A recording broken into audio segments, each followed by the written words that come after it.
Hello friends, welcome to డిన్నీ రుచులు YouTube channel. ఈరోజు మనం చపాతీ ఆలూ కర్రీ ఎలా చేసుకోవాలో ఈ వీడియోలో తెలుసుకుందాం.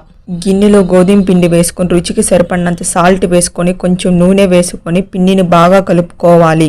కొంచెం నీళ్లు వేసుకొని ముద్దలా చేసుకున్నాక కొంచెం నూనె వేసుకొని పిండిని ముద్దలా చేసుకోవాలి.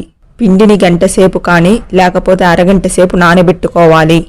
పిండిని తీసుకొని ఉండలా చేసుకొని చెక్క మీద పిండి వేసుకొని పిండి ముద్దను పెట్టుకొని ముందుగా రౌండ్గా రుద్దుకోవాలి. కొంచెం నూనె వేసుకొని మొత్తం అప్లై చేసుకొని కొంచెం పిండి వేసుకొని ఒక సైడ్ ఫోల్డ్ చేసుకొని కొంచెం నూనె వేసుకొని అప్లై చేసుకొని కొంచెం పిండి వేసుకొని ఒక సైడ్ ఫోల్డ్ చేసుకొని కొంచెం పిండి వేసుకొని పలసంగా రుద్దుకోవాలి.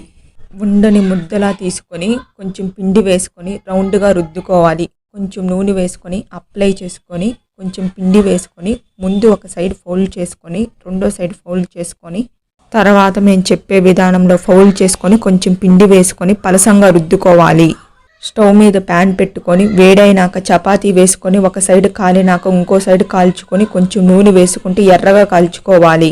కుక్కర్ తీసుకొని ఉల్లగడ్డలు కట్ చేసుకొని కుక్కర్లో వేసుకొని నీళ్లు వేసుకొని స్టవ్ మీద పెట్టుకొని కొంచెం కల్లుప్పు వేసుకొని కుక్కర్ మూత పెట్టుకొని 2 విజిల్స్ పెట్టుకోవాలి. ఉల్లగడ్డలు ఉడికినాక గిన్నెలోకి తీసుకొని స్టవ్ మీద బాండీలు పెట్టుకొని 2.5 గంటె నూనె వేసుకొని వేడైనాక ఆవాల జీలకర్ర చిటపటలాడినాక 5 మీడియం సైజు ఎర్రగడ్డలు సన్నగా కట్ చేసుకొని వేసుకొని దోరగా వేగనివ్వాలి. 8 పచ్చిమిరపకాయలు, రుచికి సరిపడినంత సాల్ట్ వేసుకొని 1 స్పూన్ పసుపు వేసుకొని బాగా కలుపుకొని కొంచెం కొత్తిమీర కరివేపాకు వేసుకొని 2 మీడియం సైజు టమోటాలను వేసుకొని మెత్తగా అయ్యేంత వరకు వేయించుకోవాలి. మూత పెట్టుకొని 10 నిమిషాలు మగ్గనివ్వాలి. తీసిన ఉల్లగడ్డలను బాండీల్లో వేసుకొని గెంటితో బాగా కలుపుకోవాలి. కొంచెం నీళ్లు వేసుకొని 5 నిమిషాలు ఉడికించాలి. అంతే ఫ్రెండ్స్, ఎంతో రుచికరమైన చపాతీ ఆలూ కర్రీ రెడీ.